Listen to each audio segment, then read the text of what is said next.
नमस्कार मंडळी, स्वागत आहे तुमचा कोण होणार सडकपती या शो मध्ये.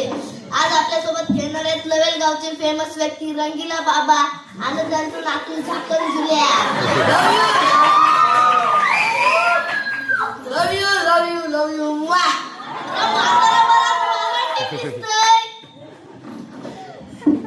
बाबा, खेळ सुरू करण्याआधी आम्हाला तुमच्याबद्दल थोडी माहिती सांगा.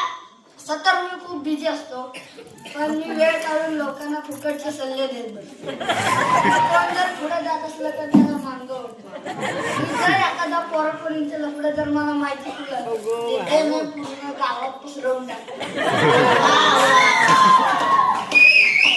हेच काम तुमच्या हातून घडत राहावं अशी मी देवाला प्रार्थना करतो. आणि झाकण जुल्या तू काय करतो रे? मी रिकाम तिकडेच काम करतो, पण माझी मेन काम आहे चोऱ्या करणे, लोकांच्या घरांवर दगडा मारणे आणि लोकांच्या गाडीतील हवा काढणे. ही माझी मेन कामे आहेत.